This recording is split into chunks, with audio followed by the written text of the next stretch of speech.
I'm Martin Tyler, and you're listening to Harry Symeou.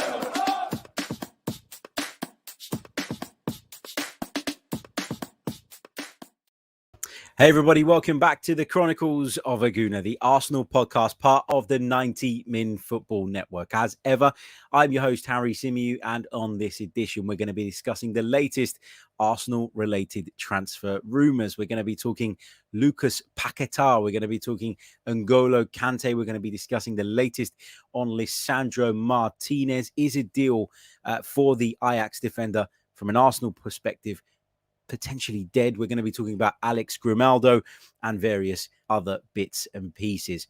What a stunning few days of weather we've had here in London, by the way. It's amazing.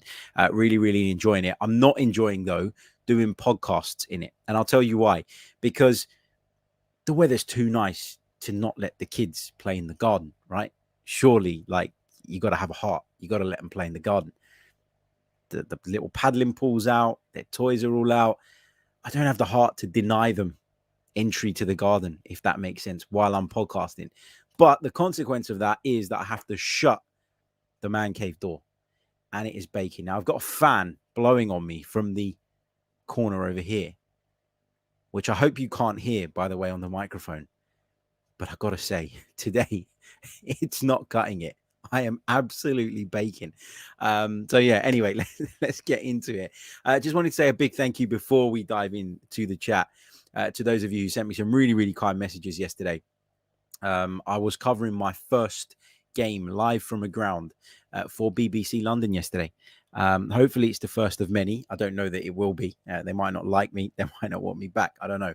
But that was my first game yesterday. It was a pre-season friendly between Boreham Wood, who of course host Arsenal women, Arsenal under 23s, etc., and Premier League outfit Brentford, managed by Thomas Frank. And I've got to say, look, I was really upset with Brentford with the way they beat us at the start of last season.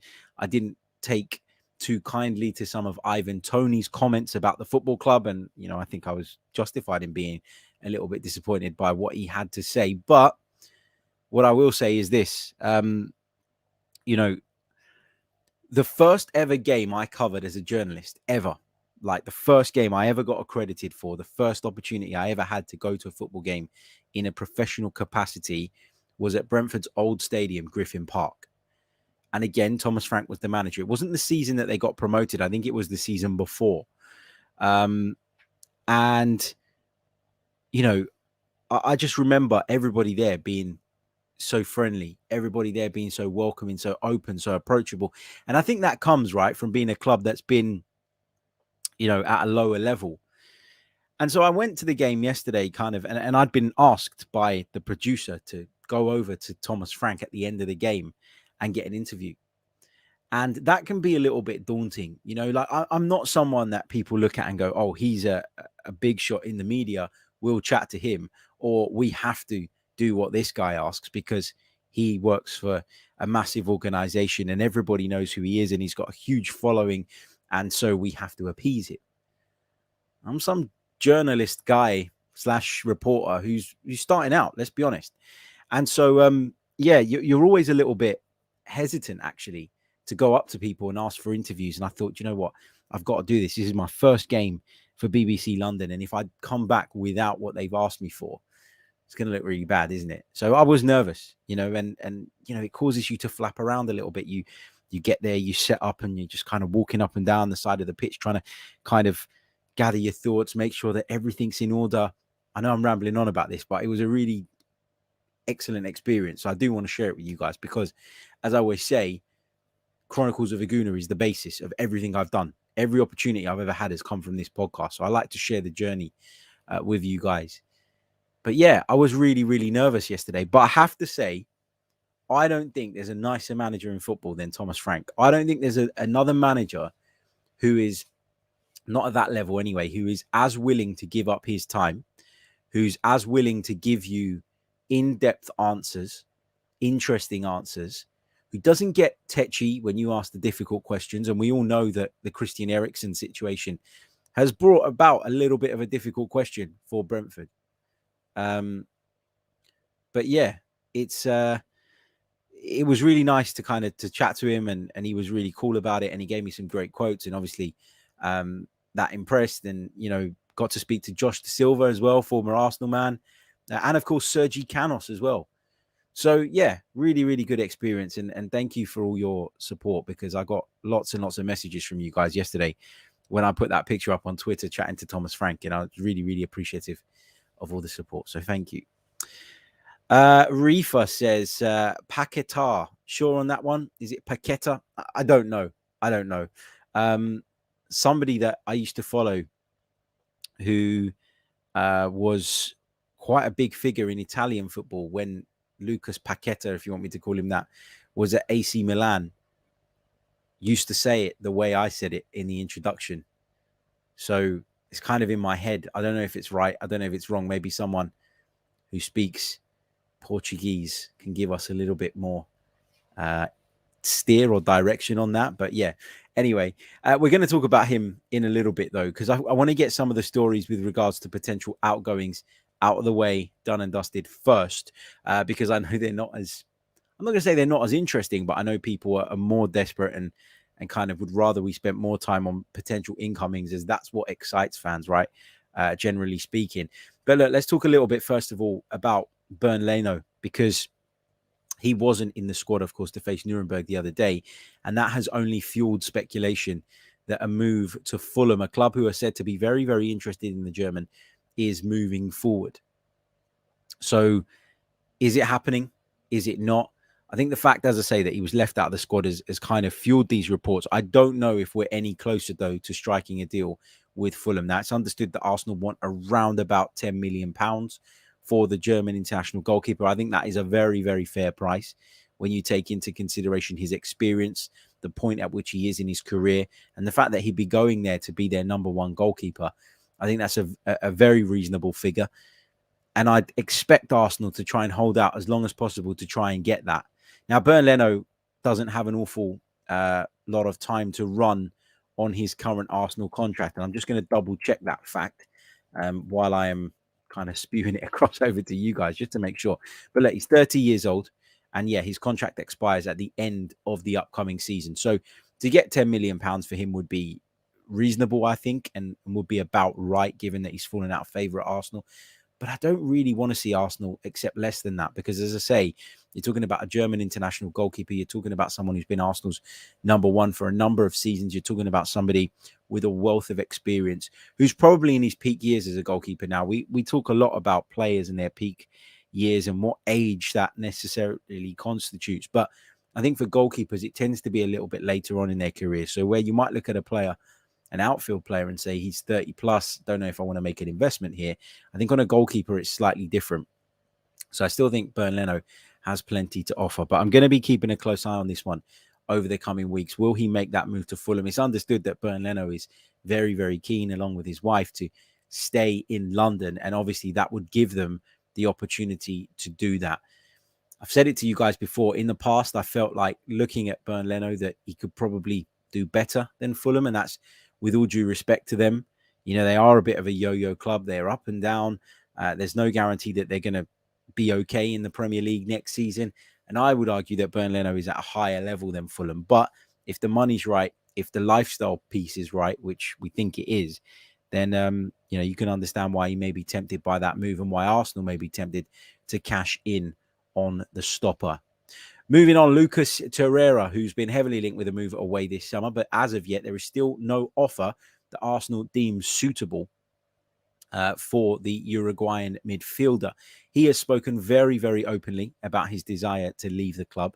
But we heard yesterday from his agent that Lucas Torreira has been notified by Arsenal Football Club that he needs to take part and is going to be involved in their US tour. So, look, a lot of people keep having this discussion, is the door completely closed for Lucas Torreira? Is Lucas Torreira somebody who has zero future at Arsenal Football Club? And I personally would be quite interested to see him have another shot, because I think it's very, very apparent that we're not going to get the money for him now. We paid, I think, around 27 million in total to bring him into the football club. it hasn't really worked out. It was the signing of a previous regime. It was a signing that I'm not sure who was behind, really, because Unai Emery was very clear on the profile of central midfielder that he wanted at that point, and it certainly wasn't Lucas Torreira.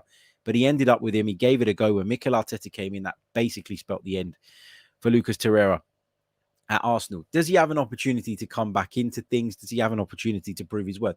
Yeah, I think he does. I think he does. But then you hear the talk that's coming out of his camp, and you think, has too much been said? Has too much happened? Is there been too much water under the bridge for us to kind of go back on this, and for Lucas Torreira to be able to change his feelings and change his mindset? And I think that's probably the case. But he is going to be on the tour, as he should be. He's an Arsenal player. He's contracted to the Gunners.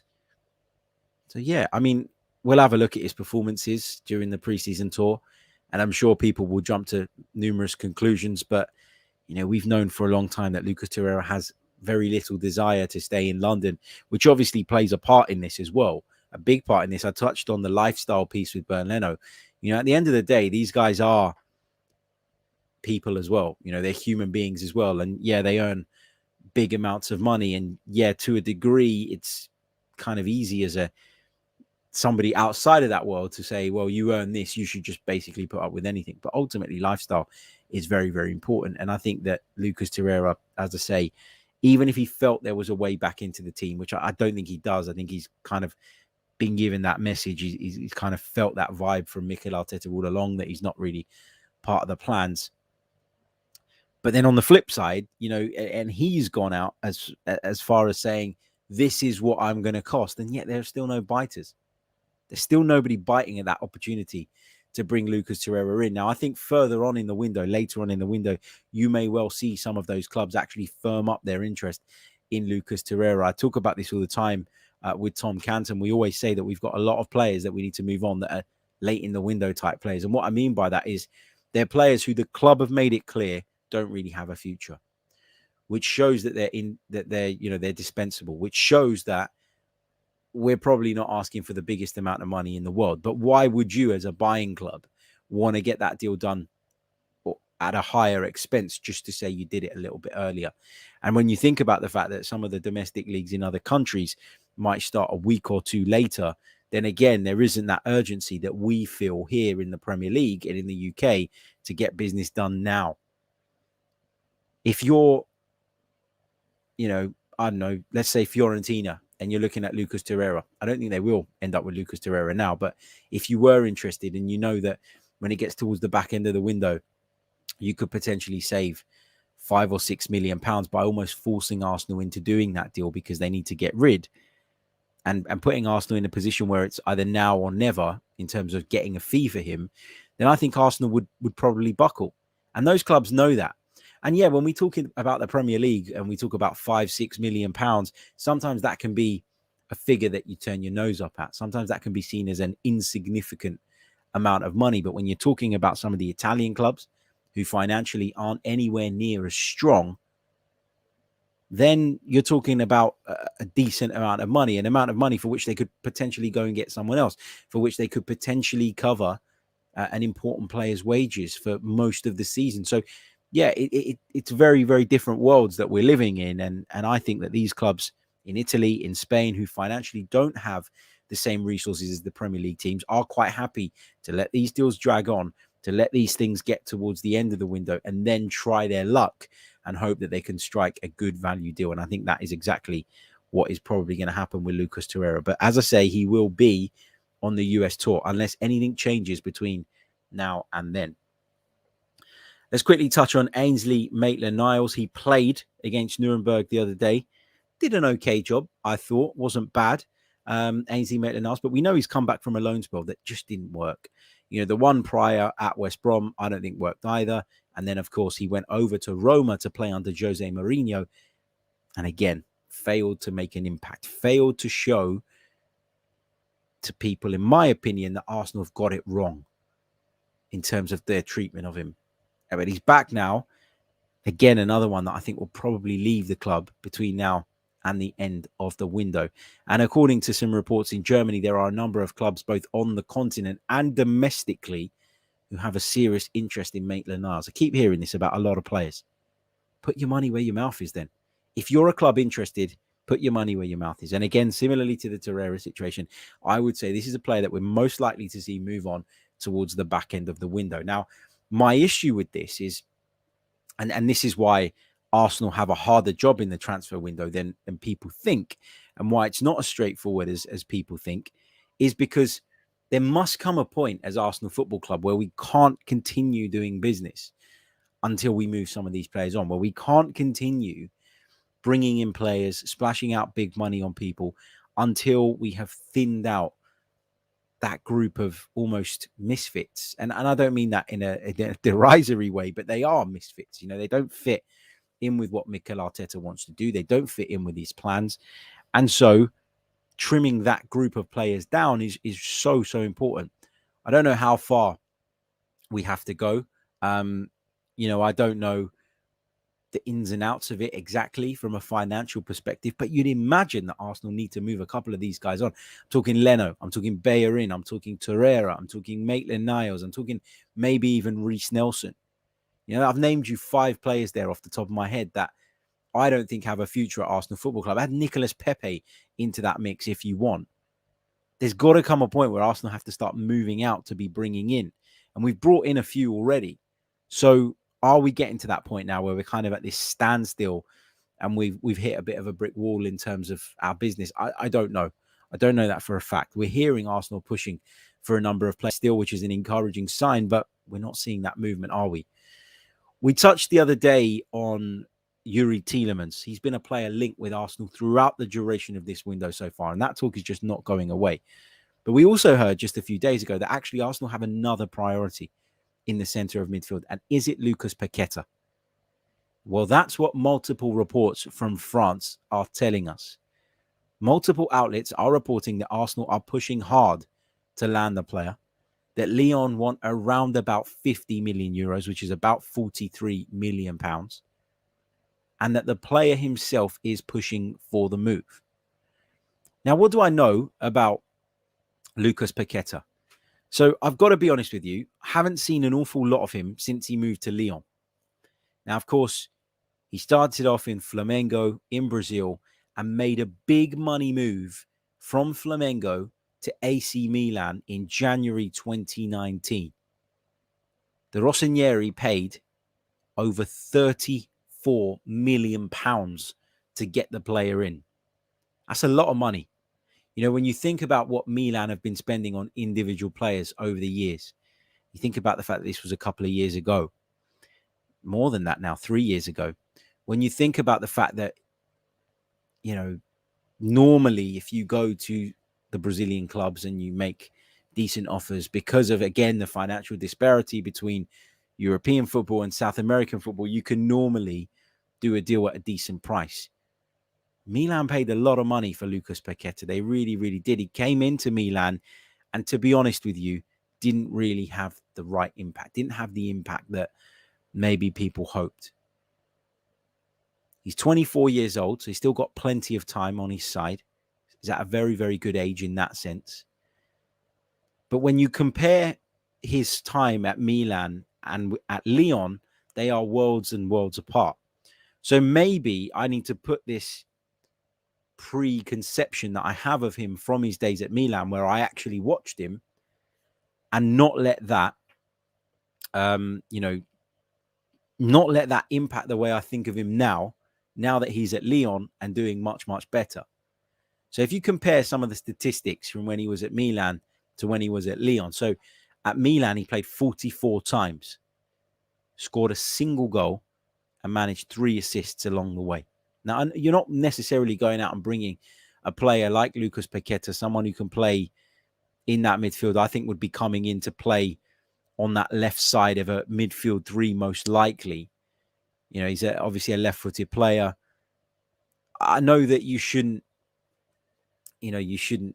sort of base it just on outputs, but at Milan, the outputs were pretty low. They weren't anything to write home about. But when you look at what he did and what he has done at Lyon, there's a significant increase. Now, I would argue that the Serie A is much harder as a league, and is at a much higher standard as a league than the French Ligue 1 overall. However, he still managed 21 goals and 13 assists. That's 34 goal contributions in 77 appearances for the French outfit. That is much, much better. He seems to me someone who can play anywhere in the midfield. If you want him to be a little bit more forward thinking, if you want him to be a little bit more advanced, you can ask him to do that, and he can do that to good effect. But if you want him to drop in as I wouldn't say a defensive midfielder, but a central midfielder, so probably the left side of our three, the left-sided 8, as people like to call it, then I think he'd be a good addition. And this leads me on nicely to the Lisandro Martinez stuff, because we keep hearing that, Manchester United are in the driving seat. And we've now heard over the weekend that actually Ajax have put their price up even further to around about 60 million euros. And I'm sorry, but this is Ajax trying to take both Arsenal and Manchester United for a ride here. Lisandro Martinez is a good player. I like him. I've talked time and time again about the versatility that he would bring to the side. The fact that he can cover centre-back, left-back, defensive midfield makes him a really, really great option. But 60 million euros, you're having an absolute bubble. It's too much money. It's too much money. And there has to be a point where you go, nah, I'm walking away from this. And if Manchester United continue to be led down that particular garden path and end up paying in excess of 60 million euros for Lisandro Martinez, then by all means, go for it. I promise you there'll be no hard feelings from over here, because I just think that we have to be sensible. We have to go that extra mile when necessary, but you only go that extra mile if you think that player is worth going that extra mile for. And if Arsenal felt that Lisandro Martinez was worth, way more than, than they believe, they would have gone that extra mile and already agreed that fee with Ajax and already got that deal done. But Ajax are playing a game here. They've brought Manchester United into the equation, and they're trying to spark and incite a bidding war between the two clubs. And I don't want Arsenal to be a part of that. For too many years, for far too long, Arsenal have spent money frivolously and badly. And I don't want us to do that again if we're not sure. We talk about the positions that Lisandro Martinez would cover. But if we look at the reports that we're seeing today, we could potentially bring in Lucas Paqueta, who would cover the midfield positions that we talk about Lisandro Martinez potentially covering. But also, we could go out and get Alex Grimaldo, the Benfica left back that we're being heavily linked with. He is available on the cheap. You're talking 7-8 million euros for Alex Grimaldo. Not because he's an awful player, but because according to reports, he's fallen out with Benfica, and the relationship between the club and the player is just untenable. They're desperate to move him on. So you could potentially go in and bring in two players. You could bring in a left back who will be a backup to Kieran Tierney. And remember, that's what any left back coming in would be. And bring in a top midfielder. Now, is Paqueta the man that we want over Tielemans? We don't know that. But if Lisandro Martinez is going to come in, as the Athletic told us, primarily as left back cover, because if you remember, that piece from David Ornstein specifically said that one of the differences between what Manchester United and what Arsenal are proposing is that Manchester United see Lisandro Martinez as a centre-back. Arsenal, however, see him as primarily left-back cover. Now, I'm sorry, but you can't spend 60 million euros on left-back cover. We just don't have the resource. We don't have that kind of money to be throwing around. The money would be much wiser spent, I think, in bringing in a top midfielder, which I think is more of a priority. And we could use 7-8 million euros of the transfer budget allocated this summer to bring in the likes of Alex Grimaldo if we don't feel that the cover that we have at the football club right now for Kieran Tierney is sufficient. And I think when you look at the way that Nuno Tavares played in the second half of last season, I think that's a fair conclusion to draw. But it's certainly not so far up the priority list that you should be spending 60 million euros at the expense of then going out and getting a midfielder, which I think is a bigger need. So that's where I am on that. Talking about midfield, the Daily Star say that Arsenal are considering making an approach for N'Golo Kante. Chelsea midfielder has 12 months left on his deal, but has been riddled by injury problems in recent seasons. Look, my thoughts on this are simple. This is a signing that would be made 3 years too late if Arsenal to push through with it. I don't think it's a goer. I don't think it's realistic. It's one of those where they've left themselves incredibly open and have been incredibly non-committal in their wording of the story. Arsenal are considering. You can never prove or disprove that. And I always say this to you guys. When you're trying to decipher a story and work out how genuine it might be, when someone is incredibly non-committal, I'm not saying that they're lying. And I always tell you guys that journalists are only as good as the information that is given to them. But what I would say is this. When it is that non-committal, you should probably refrain from getting carried away. And that's how I feel about this one. N'Golo Kante, not for me. Not now. Maybe 3 years ago. Not now. We're talking about a player who's on huge wages at Chelsea as well. That would obviously have a big impact on our wage structure as well. So, no. No, not for me. Neil Salesman says, Harry, that statement, going back to what I was saying about Lisandro Martinez and him primarily being left back cover in Arsenal's eyes. Harry, that statement is coming from the Athletic, not Arsenal, on where they're going to play Martinez. Since when did they become the mouthpiece for Mikel Piece of Salt? Yeah, pinch of salt. I beg your pardon, piece of salt. Yeah, look, I totally agree. I'm not saying that I'm taking it as gospel, but I think that normally when something comes from David Ornstein or a number of other very reputable sources, yeah, they're not right every single time, and you shouldn't believe every single word that anybody has to say, really. But a lot of the time, that's a line that's come from the club. That's something that's been fed to them. And I just think that, if Lisandro Martinez came in with the view to being a centre-back, does he walk in ahead of Gabriel? Because I don't think he does.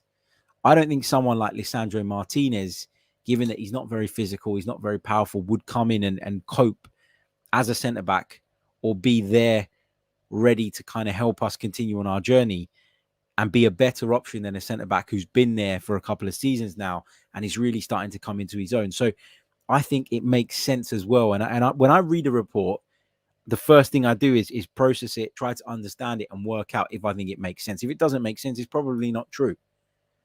I do think Lisandro Martinez has been targeted because of his versatility more than because of him as a centre-back. That's my view and my opinion on it. Of course, I could be wrong, but I do think that there's a good chance that he plays as a left-back if he comes to Arsenal, and I do think there's a good chance he plays in the midfield as well, more so than at centre-back. In which case,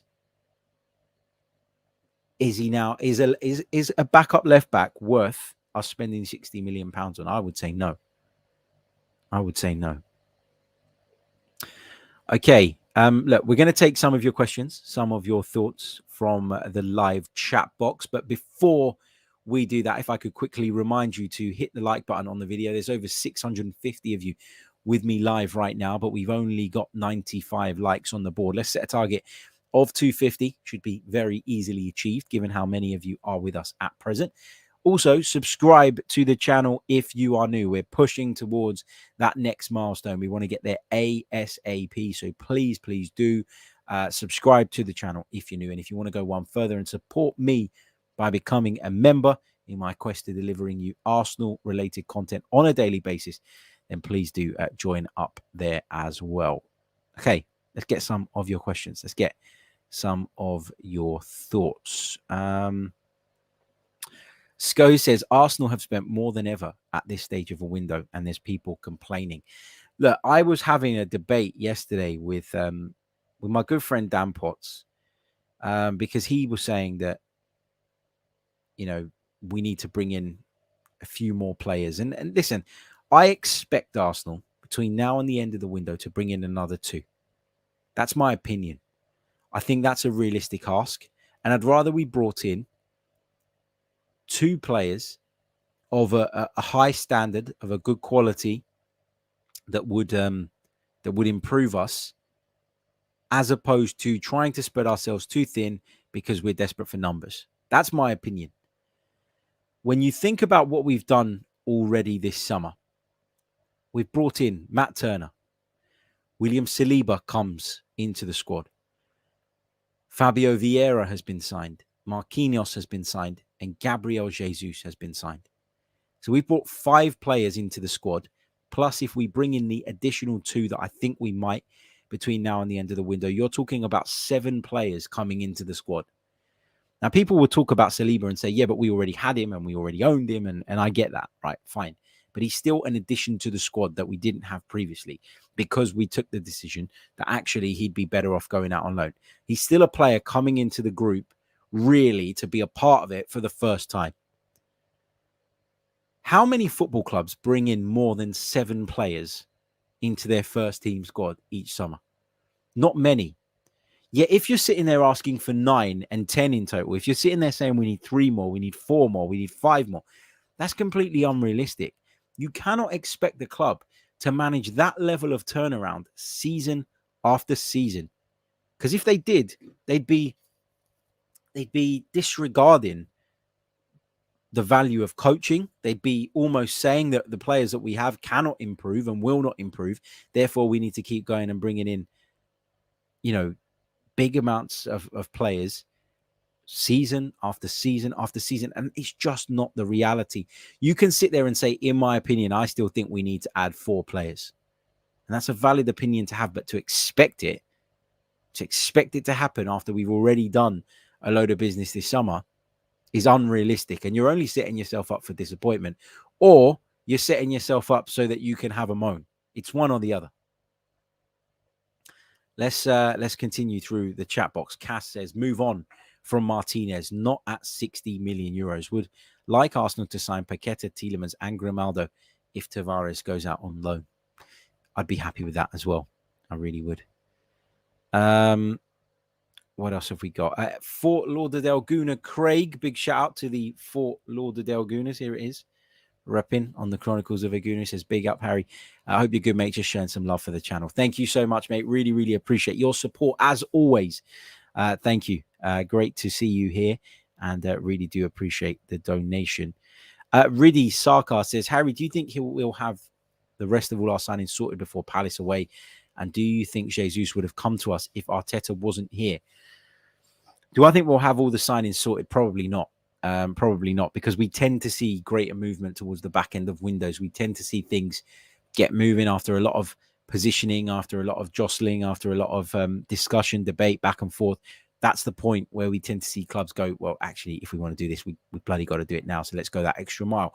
So maybe not. In an ideal world, you'd love to have all your players in before the start of the season. But we also know that isn't always realistic. I mean, you take last season, for example, there were a number of players that Arsenal were chasing throughout the entire summer and ended up having to sign them after the first game of the season because that's when they could get the deal done. And it goes back to what I always say. Sometimes it's not all in your hands. And we have to, as fans, recognize that there are lots of factors at play when you're talking about some of these deals. Russ says, Harry, hi, mate. Can you see us keeping Torreira and using him in a double pivot for the Europa League? I personally think we'll get a deal done that sees Lucas Torreira leave the club before the end of the window, if I'm being honest. But I'm not against him being given an opportunity because I do think there's a player in there for all the issues that we clearly have with him. Big thank you to Lynn, who's just signed up as a member. Lynn, thank you so much. Really, really do appreciate it. If you go to the channel when the stream finishes, click on community, you'll find the link to our Discord server, which is like a giant group chat where all the Chronicles of a Gooner family talk and chat and discuss and stuff. And it's great. It's great fun. And it's a great little community that we've got there. So I'd love for you to become a part of that as well. It is included in your membership. So please do check that out if you can. If you need any help with it, give me a shout. Give me a shout. Let's take another super chat. They're all coming in today. Thank you so much. Ali says, big up. We won't get Paqueta. It's the same thing with Martinez. We dilly-dally over a deal and then someone else comes in. Yeah, look, I get what you're saying. There seems to be a bit of frustration this summer because it looks like we were in the driving seat to make certain signings. Martinez at one point, Rafinha as well. Neither of whom are probably going to end up at Arsenal come the end of the summer. But these are just the players that we know Arsenal are in the mix for, right? And we keep talking about it. Arsenal are doing a very, very, good job of keeping some things under wraps. It's not always possible, clearly, but I think they are working and are very busy in the background. I wouldn't be surprised if the remaining signings that come in this summer are players that none of us had on our radar at any point whatsoever. So I get what you're saying. I get where you're coming from. I get there's an element of frustration because of those examples that I've mentioned, but I just think we need to kind of be a little bit open-minded, a little bit more understanding of how these things work, and judge it at the end of the window. I guess that's the way I'm looking at this moment. Anyway, going to take one or two more of your questions before I jump off. I want to get down to the butchers. I want to get some meat. I want to light the charcoal. I want to sit out in the sun, and I want to watch the bloody Wimbledon final today because that is going to be a cracker. I'm Team Nick Kyrgios. I don't know about you guys. Let me know if you are a tennis enthusiast who you'd like to see come out on top. But that's going to be an entertaining game. Very, very much looking forward to that.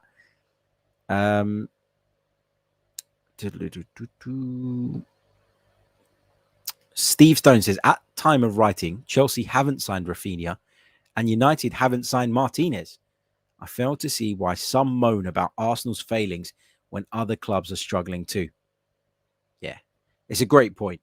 If those deals were that easy to do, then surely the clubs who came in and gazumped us, as people say, as I said at one point, would have done those deals by now. They haven't, which suggests that they're not as straightforward, not as easy, and not as clear-cut as we're sometimes led to believe. Riddy says, no, Kyrgios is a Spurs fan. Kyrgios doesn't care about football, mate. Or he doesn't. I don't think he does. I did see that picture of him in a Spurs shirt. It was disappointing, but he's half Greek. So that's one of the reasons that I've got to back him. Also, he's incredible entertainment value. And I really look forward to seeing if he tries to get under Novak Djokovic's skin. What else have we got? Elliot Roberts says, sorry, Harry. Tom from the Gooner Talk, and I agree. N'Golo and Kante to Arsenal is a no-brainer. A world-class midfielder who would add top-class leadership and play to our midfield at a fraction of the cost. I disagree, mate. I disagree. I don't think N'Golo Kante is what he was. I don't think he's able to stay fit, in which case, with him and Thomas Partey, we're going to have a problem all season long. I think his wages are going to be crazy. And I think, although I've been talking about the need to go out and buy seasoned professionals now and players who are ready to impact, now rather than tomorrow, we still need to be clever in the way we do business. And for me, this is not a smart piece of business. Not now. 2 years ago, 3 years ago, yeah, I'd have been all over it, but not now. Not now.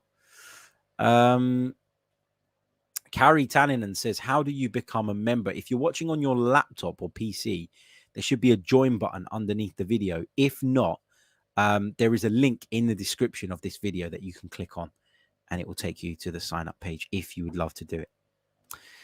Okay, look, going to leave it there. Lots and lots of chat, lots of transfer chat. We've touched on. I was going to say touched on.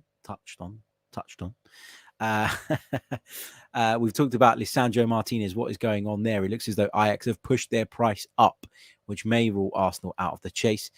Lucas Paqueta is a player that Arsenal are said to be pushing for.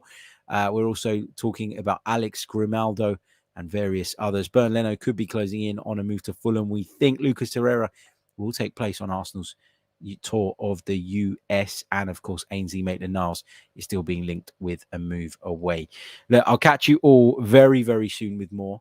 We'll definitely be back tomorrow. If anything breaks of significance in between now and then, we'll drop you an additional piece of content as well. If you are an audio listener, make sure you're subscribed to the YouTube channel as well, because particularly during transfer season, we've been dropping some sort of 8-10 minute pieces of content, very reactionary to any news and any stories that are coming out.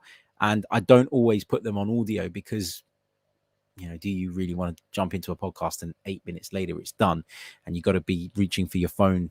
Because people tend to listen to podcasts, I'm guessing, while they're doing other things. So, I don't always put that content up on audio, but you can make sure that you don't miss any of it by coming over to the YouTube channel. Subscribe, leave a like on the video. You know the drill by now, and I'll be back very, very soon. Enjoy the sunshine, enjoy the fine weather, enjoy the Wimbledon final, and I'll catch you all soon. Until next time, goodbye. I'm Martin Tyler, and you're listening to Harry Symeou.